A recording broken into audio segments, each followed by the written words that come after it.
अभी हम पहुंचे हैं शांति कुंज होम स्टे में और अभी बच्चे आएंगे कुछ देर में, तो मैं पहले आ गया हूं। यहाँ एक होम स्टे बना हुआ है जिसके बारे में हमें जानकारी जीआईसी डोर के अध्यापकों द्वारा दी गई थी। घोरपट्टा से लगभग 8 से 10 किलोमीटर चौबाटी वाली रोड से कट जाता है ये रास्ता और ये बहुत ही सुंदर है। तो अभी दिखाता हूँ कि कैसा बना हुआ है, क्या क्या है। यदि ओनर होते हैं तो उनसे भी मिलाता हूँ, तो बने रहें मेरे साथ।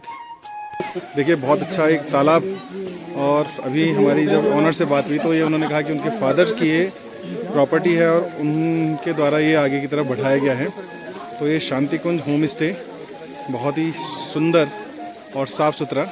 यहाँ यदि आप लोग आते हैं तो बच्चों के साथ घूमने के लिए 20 रुपये प्रति पर्सन के हिसाब से हमसे चार्ज लिया गया। और ये देखिए तालाब और ऊपर छोटे छोटे हट बनाए हैं अपने हाथ के द्वारा और कलाकृति की गई है। देखिए अब हमारे यहाँ तो इसको छूती कहते हैं, यहाँ क्या कहते हैं कोई बताए मुझे। ये चीड़ के फल हैं जिनके द्वारा ये बनाया गया है और पीछे बच्चे बहुत खुश हैं। ये देख सकते हैं यहाँ पे ये तालाब, जगह जगह पे लिखा भी गया है कि कूड़ा ना करें। और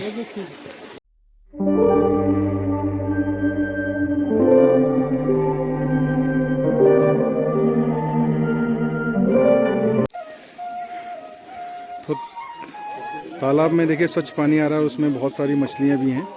और यहाँ से देखिए होम स्टे बनाया गया है।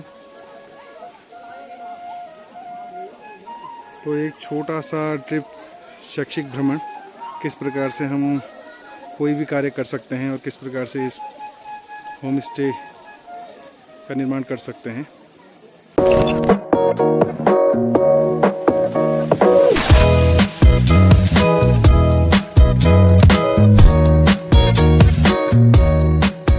तो देखिए ये होम स्टे के अंदर एक छोटी सी हट बनाई हुई है जिसमें ये सूखी हुई लकड़ियों से ही इसका निर्माण किया गया है। और देखिए बिल्कुल पाथर का और मिट्टी से घेरुए से इसको दीवारों को बनाया गया है। तो ये लोगों को आकर्षित करने के लिए एक बहुत अच्छा साधन है। जैसे कि हमारी कक्षा 11 में कौशलम के तहत उनके द्वारा एक टॉपिक चुना गया है पर्यटन। तो पर्यटन में भी हम इस प्रकार के होम स्टे कर सकते हैं और इसी के तहत हमने मैडम से भी, जो यहाँ की ऑनर है, उनसे बात करनी है कि किस प्रकार से आपने इस होम स्टे को बनाया, क्या क्या तकलीफ़ें आई और क्या क्या चीज़ें आपने इसमें जोड़ी। तो ये चीज़ देखने के बाद अब हम चलेंगे सीधा घर की तरफ। आप एक बार देख सकते हैं लुक, बहुत भीड़ है यहाँ पे होम स्टे में। और ये इन्होंने छोटी छोटी सी चीज़ें बना रखी हैं जो यहाँ पे देखने के लिए बहुत ही सुंदर हैं और लोगों को, बाहर से आए हुए लोगों को अपनी तरफ आकर्षित करती हैं कि पहाड़ के क्षेत्र के अंतर्गत जहाँ पे स्वच्छ पानी, स्वच्छ हवा और साथ ही साथ चीड़ के जो जंगल हैं उनसे ये बनाया गया है।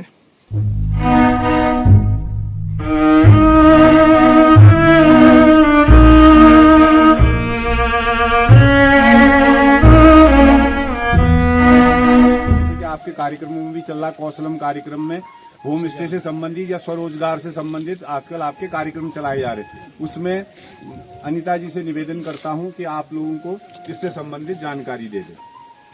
जी, सबसे पहले मैं आप लोगों का मेरे शांति कुंज में आने के लिए बहुत बहुत धन्यवाद करती हूँ। आपको लगा कि यहाँ जाना चाहिए, कुछ देखना चाहिए।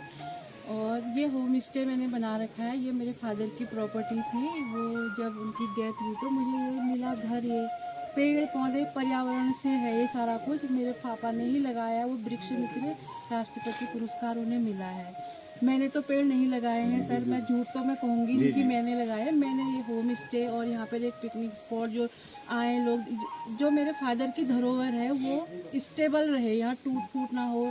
नहीं तो मैं नहीं होती तो ये शायद वो अभी तक खंडर हो गया होता।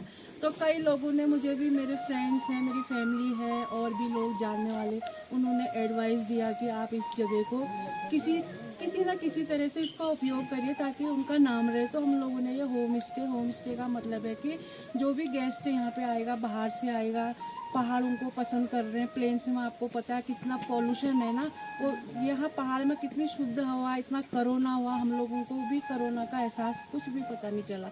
आप लोग भी पहाड़ से हो, आपको भी इस चीज़ का पता है। तो होम स्टे में ये है, जो बाहर से लोग आते हैं उन लोगों को ये ऐसा ही घर की तरह, जिसमें खाना पीना व्यवहार हो, एक मैं ऑनर हूँ, ये नहीं कि मैं बिल्कुल उनमें वो करूँ, एक परिवार की तरह होम स्टे में रहा जाता है। गेस्ट और जो ऑनर हैं वो एक परिवार की तरह रहते हैं। हम अपने घर का बनाया, मैं खुद खाना बनाती हूँ, कोई मेरे वहाँ वर्कर नहीं है। होम स्टे का मतलब भी यही है, वर्कर भी रखते हैं लेकिन मैं खुद खाना बनाती हूँ। साफ़ सफाई आप देख रहे होंगे जो भी, वो हम खुद, मेरी फैमिली, हम सब मिलके करते हैं। ऐसे आप लोग भी अपने स्कूल को साफ रखिए, अपने अध्यापकों का कहना मानिए, और हर चीज़ें, जो चीज़ें रास्तों में गिरी पड़ी चीज़ों को उठा के, कोई छोटा नहीं होता, उसको डस्टबिन में डालिए, जो जलाने का उसको जलाइए, और फालतू की चीज़ें जो होती हैं आप फेंक देते हो, उसको कहीं ना कहीं पर उसको यूज़ करिए, कुछ ना कुछ उसका देखिए, इसका क्या चीज़ ये हम गिलटे पेड़ सूख रहे हैं, गिर जा रहे हैं, तो हम जला नहीं रहे इनको, हमें पता है कि इसमें बैठ जाएगा इंसान। तो कुर्सियाँ तो हर ही कोई, सोफे तो हर किसी के घर में होते हैं ना, ये चीज़ें थोड़ी ले। तो आप लोग भी ऐसी जंगल में कितनी अच्छी जड़ें हैं, खूबसूरत सी चीज़ें हैं, उनका यूज़ करिए। अपने स्कूल को स्वच्छ रखिए, अपने को स्वच्छ रखिए, अपने अध्यापक का कहना मानिए। Thank you.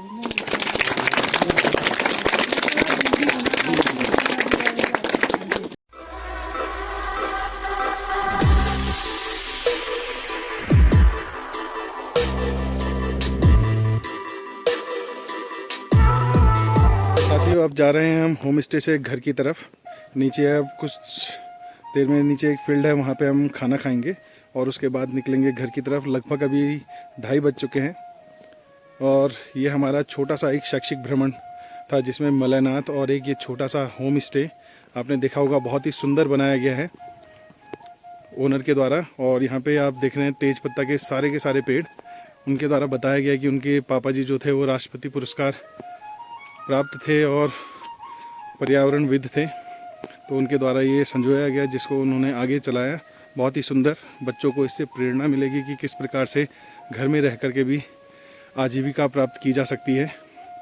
तो मिलता हूँ मैं आपको अभी आगे, बने रहे मेरे साथ। ये शैक्षिक भ्रमण का एक छोटा सा वीडियो मैंने अपने YouTube के लिए बनाया, जिससे सभी को ये जानकारी प्राप्त हो कि कैसे हम कहाँ कहाँ शैक्षिक भ्रमण में गए थे और यादगार रहे आने वाले कई समय तक, जो बच्चे यहाँ पे देखना चाहते हैं। तो ये नीचे जाने का रास्ता है, इसलिए नीचे देख करके जाना पड़ रहा है। तो मिलता हूँ मैं अभी आपको आगे, बने रहें मेरे साथ। Okay, bye.